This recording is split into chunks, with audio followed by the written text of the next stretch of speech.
다양한 정치 현안을 국대급 입담으로 풀어보겠습니다. 오늘도 신인규 변호사, 윤희용 오피니언스 대표 모셨습니다. 어서 오십시오. 네, 안녕하십니까. 네, 안녕하세요. 네.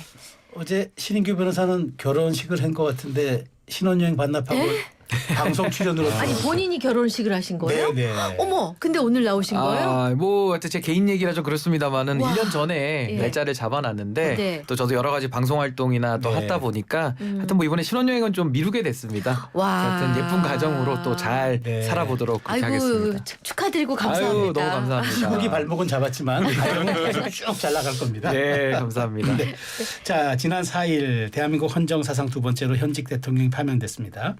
탄핵 선고 직후 이뤄진 여론조사 결과가 나왔는데 윤 전 대통령 파면 결정에 대한 조사 내용 우리 윤희용 대표님 소개 좀 해주시죠. 예, 서울경제신문이 한국갤럽에 이제 일을 맡겼는데요. 조사를 네. 맡겼는데 이 조사에서 국민 10명 중 네. 8명가량이 윤 전 대통령 파면 결정을 수용하겠다, 받아들이겠다. 네. 예, 81%가 받아들이겠다. 받아들일 수 없다고 응답한 비율은 17%였습니다. 조사 개요를 말씀드리면 한국갤럽이 서울경제신문 의뢰로 4, 5일 양일간 1,012명 대상으로 전화조사를 진행한 것입니다. 자세한 네. 사항은 중앙선거 여론조사심의위원회 홈페이지를 참조하시면 되겠습니다. 네네. 그러면 보수층, 진보층 각 정당 지지층별로 좀 나눠서 설명해 주시겠어요? 예, 이게 보면은 받아들이겠다고 하는 응답이 진보 성향층에서는 뭐 가장 높았겠죠. 네. 97%가 받아들이겠다고 네. 얘기를 했고 중도 성향층에서는 85%가 받아들이겠다고 했고요. 네. 보수층에서는 66%가 받아들이겠다라고 답을 했습니다. 네네. 그러니까 받아들일 수 없다라고 한 보수 성향층에서는 33%였거든요. 네네. 그러니까 우리가 보게 되면 예전에 어떤 조사들에서는 이것이 막 이제 팽팽하거나 네네. 아니면 이제 받아들일 수 없다, 수용하지 않겠다라는 응답이 더 높기도 했었거든요. 네. 그런데 이 조사에서는 전체 결과는 말할 것도 없고 보수 성향층에서도 2배 가량 높게 수용하겠다라고 하는 응답이 나왔습니다. 근데 의외예요. 예. 우리가 사실 굉장히 광장의 열기를 봤을 때 이게 이제 만일 정말 경찰이 가포비상령을 할 정도로 예. 진공 상태 만들 정도로 우려되고 그다음에 후유증도 있을 것이라 생각했는데 네. 뭐 손현보 목사 그동안 집회를 쭉 주관해 왔던 분, 전한길 한국사 강사도 승복하겠다 아주 클리어하게 밝히면서 이렇게 좀 수용성 있게 받아들이는 이유는 뭐라고 보세요? 방금 말씀하신 뭐 그런 이제 장외에 있는 네. 이제 집회를 좀 주도하던 어떤 세력들에서 또 상징적인 인물들이 이제 수용하겠다, 승복하겠다라고 하는 메시지를 낸 부분도 있겠고요. 중요한 것은 헌법재판소의 결정이 네. 상당히 권위 있게 국민들에게 비춰진 측면이 영향을 주는 부분이 있을 것 같습니다. 네. 그것은 내용적 측면에서도 그렇고 그다음에 그 몇 대 몇이냐라고 하는 네. 부분들인데 만약에 이게 이제 8대 0 나왔잖아요. 네. 근데 1명 또는 2명이 이제 다른 의견을 냈다거나 아니면 또 실제 결정문 하에서 소수 의견이나 별개 의견들이 상당히 많이 이제 있다고 한다면 이제 지지자들이 그런 부분에 반응을 할 수도 있고 그럼 그 기류가 이어갈 수도 있었을 텐데 8대 0으로 거의 뭐 법조인들의 말을 들으면 거의 100% 대부분의 사항이 일치된 의견들이었다라고 하는 흐름들이 다른 의견들을 갖게 하기 힘든 부분이 있었고 또 한 가지 이제 여론 관점에서 보자면 이 부분이 표현이 어떨지 모르겠습니다만 좀 이후에 형성된 측면이 있습니다. 그러니까 처음에 비상계엄이 있었을 때는 많은 조사들이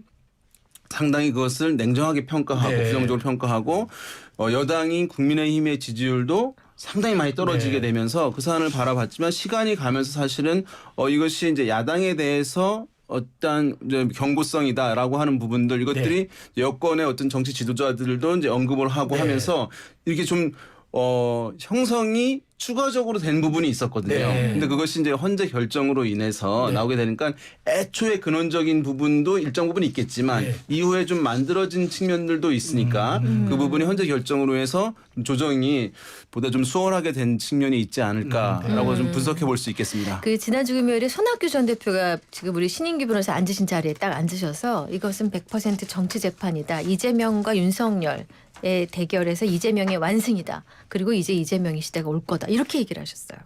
어떻게 보세요?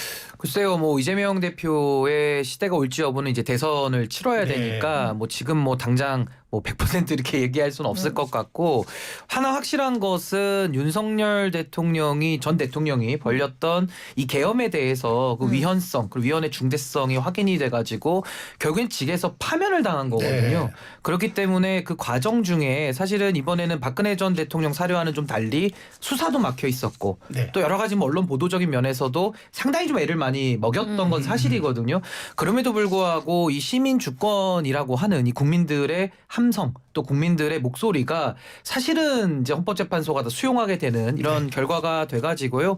저는 뭐 이재명 대표의 대통령 당선 가능성 여부와는 일단 좀 변론으로 하더라도 이 국민 주권이 확인됐다. 우리가 헌정을 국민들의 힘으로 수호해냈다라는 네. 점은 저는 매우 유의미하다고 생각을 합니다. 그런데 이제 많은 사람들이 후유증을 우려했는데 그리고 이제 뭐 장해찬 전 국민의힘 최고위원 같은 경우는 좀 애도 기간을 가져야 되지 않겠느냐 국힘 이런 진영에서는 그랬는데 양당 모두 주말을 기점으로 빠르게 대선 모드로 그렇게 바로 급변치하는 모습입니다. 그러면 여기서 우리가 알 수 있는 것은 애도 기간도 갖지 않으면서 바로 급변침이 된다라는 그 이면을 좀 짚어봐야 네, 될 네, 텐데 그동안에 국민의힘에서 거론되던 많은 주자들 네. 뭐 사실상 대선 출마를 선언한 분도 이미 계셨고요. 네. 말은 선언 안 했지만 행동으로는 마치 선언한 것처럼 돌아다니신 분들이 많았거든요. 네. 그렇다면 그분들은 지난 한 3달을 우리가 돌이켜 본다면은 말로는 윤석열 대통령을 지켜야 된다라고는 했으나 본인들의 본심에는 사실은 이 조기 대선을 염두에 두고 있었던 것이고 그 조기 대선을 염두했다라는 것은 파면을 전제하는 거거든요. 네. 그러니까 국민들 앞에 저는 솔직하지 못했다. 전 이 부분에 대해서는 아마 국민들께서 상당히 좀 날카롭게 전 좀 비판하시지 않을까 그런 생각이 듭니다. 이번에 이제 조기 대선이 치러지는 것이잖아요. 네. 그럼 6월 3일로 이제 정해진데 그러면은 시간이 정말 얼마 남지 않은 겁니다. 그럼 얼마 남지 않은 사람들은 그 앞서고 있는 사람보다도 쫓아가야 될 쪽이 훨씬 더 심할 것 같아요. 그렇죠. 예. 그럼 짧은 시간 안에 이제 역전을 해야 되니까 이기려고 한다면 그런데 지금 여권에 있는 후보들 같은 경우에 뒤처지고 있는 그런 상황이잖아요. 또 여당 입장에서도 그런 것이거든요. 그러니까 여당 입장에서도 사실은 뭐 애매한 부분은 있겠습니다만은 빨리 단절하고 대선 국면으로 들어가야지 그나마 지금 벌어져 있는 격차를 좀 조금이라도 줄일 수 있을 것이다. 그래서 오히려 내심은 또 반기는 측면도 있지 않았을까라는 생각도 하게 됩니다. 네. 대선이기 때문에요. 네네. 그래서 지금 그럼 당장 현재 지형을 한번 들여다볼게요. 아마 내일 이제 국무회의에서 6월 3일 이제 그 대선일을 확정한다고 하는데 자 그럼 현재 정권 교체냐 정권 연장이냐 이렇게 이제 현재 흐름들이 있을 것 아닙니까? 그걸 한번 분석해 주시죠. 그 선거에서 우리가 어떤 문항이 제일 중요합니까? 아마 이렇게 얘기하거든요. 네네. 총선이라고 하면 우리가 뭐 정권 안정론이냐, 정권 그렇죠. 심판론이냐 네네. 이제 얘기하잖아요. 네. 그래서 그 선거를 국민들이 어떻게 바라보느냐라고 네. 하는 우리가 어려운 말로 하면 프레임이다. 뭐 이제 네. 그것을 묻는 거라고 얘기하는데 대선은 우리가 뭐 이제 앞으로 이렇게 이제 누구를 지도자를 뽑는 선거니까 사실은 심판 뭐 이런 얘기를 잘 하진 않거든요. 네. 그러니까 정권 연장이냐 교체냐 이제 이렇게 이 두 가지를 물어서 어디에 더 공감하는지 묻는 문항이 대선을 앞둔 여러 조사 문항들 중에서는 핵심인 거예요. 네네. 그래서 그것이 이제 많이 보도가 되는 것인데 지금 리얼미터가 오늘 이제 발표를 했는데요. 네. 지난 이제 2일부터 4일까지 1,516명을 대상으로 ARS 방식으로 조사를 했고요. 자세한 사항은 마찬가지로 중앙선거여심위 홈페이지를 참조하시면 되는데 여기에 야권에 의한 정권 교체, 집권 여당의 정권 연장 어디에 더 공감하는지 질문을 했습니다. 그랬더니만 야권에 의한 정권 교체의 공감도가 56.9%. 56.9. 예. 네. 집권 여당이 정권 연장에 대한 공감도는 37%였습니다. 네. 그러니까 약 20% 포인트 네. 격차가 나고 있는 그런 상황이고요. 이것은 이제 보게 되면 최근에 좀 더 좀 격차가 커진 그런 양상이거든요. 그래서 지금 현재로서는 어쨌든 정권 교체에 대한 어떤 뭐 공감도가 높은 기류. 이것이 뭐 최근에 아무튼 이 조사에서는 윤 대통령에 대한 탄핵 선고가 이제 4일이었잖아요. 금요일. 네. 그래서 일부분만 반영된 것이긴 합니다만 약간은 어쨌든 그 기류가 반영되었다라고 볼 수 있죠. 정당 지지율 그거만 한번 더. 정당 지지율도 이제 같은 조사기관이 같은 조사에서 나왔는데요. 국민의힘은 35.7%였고요. 더불어민주당은 44.8%였습니다. 그러니까 9% 포인트 가량. 그러니까 민주당이 야당이 정당 지지율이 더 높은 거죠. 약 두 자릿수 가까이. 네. 예. 그래서 그러니까 정권 교체 기류가 더 높은 것은 또 연결되는 거라고 할 수 있겠죠. 여당에 비해서는 야당이 높으니까. 아니 근데 정권 교체냐 연장이냐에서는 20%포인트 차이가 나는데 네. 정당 지지율은 왜 차이가 별로 그 정당 지지율이라는 것은 어디를 지지한다는 거니까 상당히 마음속에 강한 제 의견이거든요. 네. 그래서 그 지표는 이 정도 나오는 것도 사실은 이제 높게 나오는 것인데, 그렇군요. 근데 여기에서는 이제 무당층도 있잖아요. 네. 그런 분들도 이제 의견을 표출하는 거예요. 지지 정당은 어느 정당을 지지층이 되는데 네. 어느 정당 지지하지 않는 분들, 않아도 예, 중도층들 교체냐 뭐 그런 데도 응답을 하게 되는 것이니까 네. 거기다가 이제 보수 성향층이라고 하는 분들 중에서 그러니까 국민의힘 지지층에서는 많지는 않습니다만 네. 보수 성향층이라고 하시는 분들 중에서도 이번에는 또 교체에 또 일정 부분 또 포인트를 두시는 분들도 일정 부분 또 있는 것이 거기서 격차가 좀 더 크게 나타나게 하는 요인이 네. 되겠습니다. 신 변호사는 이 부분 어떻게 보세요? 뭐 우리 윤 센터장님께서 잘 설명해 주신 대로 네. 결국 정당 지지라는 거는 강력한 지지 성향을 표하는 것이고 정권 교체냐 연장이냐라는 부분은 이제 소위 말해서 어떤 정부를 희망하는 네, 그러니까 네. 좀 분석 대상이 좀 다르기 때문에 당연히 편차가 좀 날 수 있는 거고요. 사실 지금의 국민의힘 그리고 이제 민주당 거의 양당 구도로 네, 붙지 않겠습니까? 그렇죠. 그렇다면은 저는 국민의힘 쪽에서 좀 깨달음이 있어야 될 것 같아요. 왜냐하면 지난 2023년도 강서 재보궐선거 아마 다들 기억하실 겁니다. 네. 강서구에서 열렸는데 18% 차이로 그렇죠, 국민의힘이 그렇죠. 패배를 했었거든요. 그 이후로도 지속적으로 당심을 강조하면서 결국에는 총선에서도 대패를 했고 네. 또 최근에 있었던 재보궐선거에서도 지금 뭐 경남이나 충남, 아산 이런 네. 데서는 굉장한 표차로 지금 국민의힘이 패배를 했거든요. 네. 그렇다면 여기에 대해서 국민들이 지속적으로 보내고 있는 시그널은 과거에 국민의힘 안에서 윤심이 당심이고 당심이 민심이라고 하는 상당히 왜곡된 네. 형태의 주장이 있었는데 그걸 반대로 하면 되죠. 그러니까 민심으로 가는 그러니까 네. 당심이 민심이 아니라 민심이 당심이 되는 되고. 쪽으로 가고 네. 그 네. 당심이 윤심이 됐었으면은 여기까지 오지도 않았을 텐데 이걸 지금 다 거꾸로 네. 하고 있기 때문에 전 지금도 윤 전 대통령에 대한 지금 파면까지 오지 않았습니까? 그렇다면 지금이라도 철저하게 반성하고 국민들의 민심을 쫓아가려는 노력을 해도 저는 어렵다고 보는데 아직까지 국민의힘의 반응은 말로는 사죄하고 있지만은 행동으로는 아직 어떤 유의미한 변화가 나타나고 있지 않아서 좀 어려운 선거가 될 것이다라는 생각이 듭니다. 여기서 잠깐만 광고 듣고 얼른 다시 돌아오겠습니다. 네, LG전자 유지보수 자회사 하이엠 솔루텍입니다. 시스템 에어컨 고정 걱정 없이 세척할 수 있나요? 특허받은 LG 정품 세척 하이엠 솔루텍입니다. 환경까지 생각하는 세척제도 있나요? 1등에게 물어보세요. 시스템 에어컨 서비스 국내 1위 1544-8777. 카멜로 장갑 하나로 일상이 안전해진다. 안전한 용접 장갑 카멜로 편안한 작업 장갑 카멜로 세련된 안전 장갑 카멜로 오늘도 손끝 하나 다치지 않고 일 잘 끝냈습니다. 장갑은 카멜로. 합성 목재 예스팀바, 산책로, 야외 데크, 울타리, 사이딩, 전원주택 인테리어까지 다양한 형태로 활용이 가능한 친환경 합성 목재 예스팀바. 우수한 품질의 정부 조달 우수 제품, 나무 느낌 그대로. 합성 목재 예스팀바. 경동산업 주식회사. 여러분 안녕하세요. 서울특별시 의회 의장 최우정입니다. 서울 시민이 부르시는 곳 어디든 우리 의회가 바로 현장으로 찾아갑니다. 광역의회 최초로 만든 현장 민원 담당관이 일상의 어려움을 말끔히 치워드리겠습니다. 적시의 예상과 조례로 여러분의 아주 보통의 하루를 지켜드리겠습니다. 시민보다 먼저 걱정하고 가장 늦게 안심하는 우리 의회와 함께라면 내일은 봄입니다. 이 캠페인은 서울특별시의회와 함께합니다. 핫한 시사와 사람 사는 이야기가 있는 한낮의 시사살롱 이익선 최수영의 이슈앤피플. 평일 오후 1시 15분 상암동 살롱에서 시사 한잔 하세요. 저는 굿모닝 굿나이프 진행자 양돈 3호 양수진이었습니다.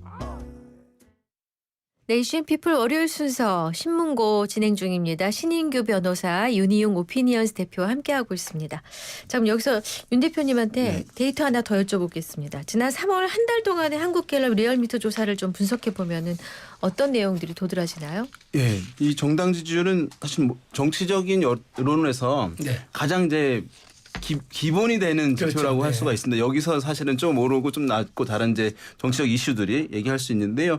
방금 이제 아까 개요를 말씀드린 이제 리얼미터 조사를 보게 되면 뭐 한국갤럽 조사도 이제 흐름은 유사하다고 할 수 있는데 이게 이제 지난 1월 같은 경우에는 오히려 여당인 국민의힘의 정당 지지율이 더 높기도 했습니다.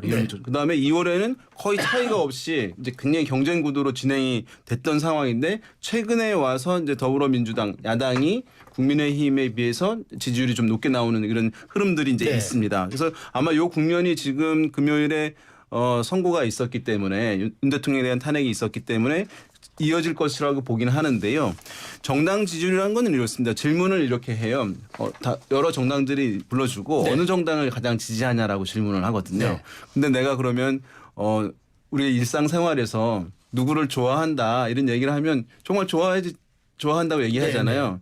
그러니까 정당 지지도 무슨 얘기냐 하면 내가 지지한다고 얘기하는 그 대상 정당이 있는데 내가 그것이 떳떳하고 당당할 때 수월하게 지지율이 높아져요. 그러니까 만약에 그 정당이 여러 가지 뭐 어떤 안 좋은 소문이 있거나 문제가 있다라고 하면 그 정당을 지지한다는 게 꺼려지게 됩니다. 샤이가 되나요, 일종의? 그렇죠. 부끄러워하는. 그러니까 사실은 어떤 성향이 완전히 A 정당을 지지하다가 무슨 일이 있어서 B 정당으로 넘어가는 경우들은 많지는 않아요. 그러니까 그것이 표출하냐 표출하지 않냐의 부분이거든요. 그것이 물론 나중에 가서는 선거와 임박했다면 선거 투표장에 나오냐 안 나오냐까지 연결될 수는 있겠죠. 그러니까 지금 무슨 말씀드리냐 하면 그런 이제 최근에 악재가 여당 쪽에 이제 있었던 상황이기 때문에 아마 여권 성향층에 있는 분들은 여당을 지지한다고 얘기하는 것이 좀 당당하지 못하다고 생각하는 분들은 응답이 좀 꺼려지는 부분들이 있을 거예요. 그런데 야당 같은 경우는 이제 굉장히 수월하게 표출을 하는 것이죠. 그것 때문에 격차가 좀 더 커지는 부분이 있을 텐데 뭐 대선이 임박하고 구도가 잡히면 격차는 좀 줄어들 수는 있겠죠. 다만 이제 여당 입장에서는 과연 이제 그러한 층들 당당하게 지지한다고 하지 못하는 분들 또는 투표장에 과연 나올 것인가 의문이 드는 분들을 얼마나 이제 대선에서 우리 가능성이 있다라고 하는 흐름 인식들을 줌으로써 좀 활성화시킬 수 있을 것이냐. 이것이 이제 대선 주자들의 지지율뿐만 아니라 정당 지지층에게도 그것이 중요한 이제 과제 중에 하나가 될 것 같습니다. 하나만 더 여쭤보고 신 변호사께 질문 드리려고요. 우리 지금 뭐 어대명 얘기하잖아요. 뭐 지금 민주당에서는 유의미한 후보도 없고 지금 어때요? 지금 차기 대통령 선호도 조사에서 이재명 대표가 압도적인 선두를 보이고 있다는데 그 데이터가 나온 게 하나 소개해 주시죠. 네, 그 아까 말씀드린 이제 서울경제신문이 한국갤럽에 의뢰를 해서 조사를 했었는데요. 이 조사에서 이제 차기 대권 주자들 조사를 했습니다. 여기서 봤더니 다자구도 있잖아요. 다자구도라고 한 것은 여권의 후보들 다 야권의 후보들도 다 해서 이제 다 물어보는 것입니다. 그러니까 외국엔 잘 없는 조사 방식입니다. 근데 한국에서는 이제 이것이 굉장히 이제 기본이 되고 있긴 한데요. 어쨌든 이 조사에서 보게 되면 이재명 40%, 김문수 7%, 한동훈 4%, 홍준표 4%, 오세훈 3%, 이준석 2%, 조국 2% 이런 순으로 이제 나오고 있는 상황이고 어떤 조사에 따라서 뭐 이것이 이제 편차들이 좀 있기는 하지만 흐름들은 이제 비슷한 상황들. 양자는요? 양자 대결 구도는요? 양자 대결 구도에서 보게 되면 이제 여권의 유력한 후보들이 이제 4명이 있잖아요. 4명에서 이제 이 조사에서 방금 말씀드린 조사에서 양자 구도를 붙여봤습니다. 이제 뒤에 뭐 타이틀은 좀 생략하고요. 이재명, 김문수 이렇게 이제 양자 구도를 붙였는데요. 이재명 53, 김문수 35. 이제 차이가 났고요. 18%포인트. 그다음에 이재명 오세훈은 이재명 51, 오세훈 37. 차이 많네요. 차이가 이제 좀 났고 한동훈 이재명 한동훈 격차에서 이재명 52, 한동훈 32. 20%포인트. 다른 이제 4명 중에서는 격차가 좀 제일 큰 편이고요. 그다음에 이재명 대 홍준표를 보게 되면 이재명 52%, 홍준표 38%, 14%포인트 이제 격차가 나오고 있어서 다 이제 좀 두 자릿수 이상 이제 격차들이 나고 있는 그런 상황입니다. 지금까지 보게 되면 여권의 층들은 보면요. 이게 이제 여권 주자들이 이게 어려운 상황이 뭐냐 하면 여권층이 지지를 보내는 거잖아요. 여권층이 두 가지 갈래가 있는 거예요. 뭐냐 하면 탄핵에 대해서 반대하거나 네. 하는 분들도 있고 또 필요한 부분도 있지 않냐. 네. 또는 아하. 대선 주자들 봤을 때 기존에 어쨌든 우리 여권의 중심을 지킬 수 있는 사람을 찾는 게 중요하다라고 네. 보는 분들이 있지만 확장성이 있는 사람이 필요하지라고 알겠습니다. 보는 분도 있잖아요. 네, 네. 그렇기 때문에 이 후보들도 한 사람한테 모아지는 아닙니다. 흐름이 잘 안 되고 있어요. 근데 뭐 이재명 대표는 선호도도 제일 높지만 비호감도도 제일 높게 나오는데 이번 대선 이재명과 이재명의 싸움이다라는 말이 나와요. 이게 무슨 뜻인가요? 근데 그게 뭐 비호감도라는 게 정치인한테 좋지는 않거든요. 네. 근데 뭐 이제 비호감도가 이재명 대표가 좀 높은 편에 속하는 건 네. 맞고요. 아무래도 이제 강력한 지지층들의 이제 팬심이 있다 보니까 네. 거기에 따른 뭐 다양한 평가 속에서 또 비호감도가 높게 형성이 되는 것 같은데 지금 차기 대선과 관련해서 가장 중요한 것은 보통 선거를 나눌 때 이제 구도 인물 바람을 그렇죠. 나누지 않습니까? 지금 이 바람이라고 하는 것은 이 내란 행위로 인해서 네. 전 대통령이 이제 파면을 당했기 때문에 아마 정권 심판에 관한 저는 바람이 상당히 거셀 수밖에 네. 없다. 그리고 인물에 대해서도 이재명 대표가 인물 경쟁력은 지금 가장 우위라고 네. 본다면은 중요한 건 구도거든요. 구도. 근데 구도가 사실은 1대1 구도를 우리가 지금 전제해 놓고 얘기를 했습니다마는 저는 근본적인 의문이 과연 국민의힘이 1대1 구도를 만들어낼 수나 있을까. 그러니까 소위 말해서 친윤 그룹에서 만드는 후보와 네. 또 반윤 그룹에서 만드는 후보가 서로 원팀으로 시너지를 내야지 지금 이 결과가 나오는 거거든요. 근데 민주당의 이재명 대표는 이미 당내의 결속은 상당히 강화돼 있고 조금 더 확장 모드로 가고 있는 반면에 국민의힘 같은 경우에는 내부의 단결과 결속, 내부 통합이라는 것 자체가 지금 상당히 좀 난망하고 어려운 지경으로 좀 가고 있기 때문에 네네. 지금 이 양자 대결 조사는 저는 실제로 대선이 이루어진다면은 전 더 벌어질 가능성이 현재로서는 매우 높다. 전 그렇게 생각합니다. 요즘에 네. 이제 아까 말씀하신 대로 이제 이번 대선은 이재명 대 이재명의 싸움이다 이렇게 네네. 얘기를 하는 이유들은 네. 대개는 이제 어떤 압도적인 1위를 달리고 있는 후보가 있을 경우에 네. 이런 표현들이 많이 합니다. 그 네. 1등 후보 대 1등 후보다. 왜냐하면 이제 그 사람이 그 1위 후보가 평가받는 입장에서 선거가 치러지게 되기 때문에 그런데요. 그래서 이제 이런 표현들은 굉장히 이제 반복이 되긴 하는 것이죠. 그런데 중요한 것이 있습니다. 왜냐하면은 지금 더불어민주당의 이제 이재명 대표는 원래 보자면 도전자잖아요.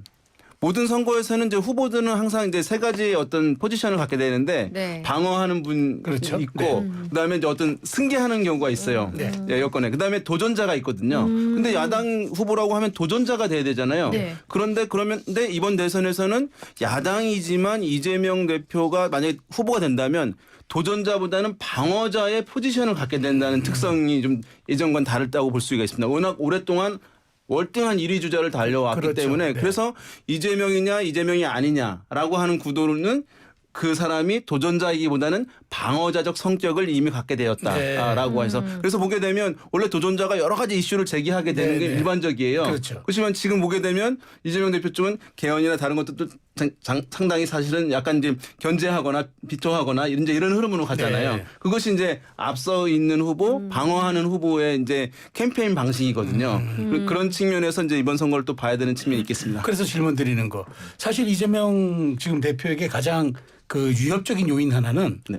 그 마땅한 사람이 보이지 않는다. 그러니까 즉 유보를 하거나 네. 아직도 동의하지 않는 사람들이 굉장히 많다는 거예요. 그 점은 앞으로 이게 부동층이라는 측면에서 조금 신경 써야 될 대목 아닌가요? 그렇죠. 이제 어떤 조사들 보게 되면은 이제 뭐 이렇게 이제 그 부동층 아직 이제 후보를 정하지 않았다 마땅한 후보가 없다라고 하는 이제 부동층 응답들이 상당히 이제 높게 나오는 조사 결과들도 이제 있는 거예요. 네. 어디는 그것이 제일 높기도 하다 어떤 조사 방식에 따라서는 네.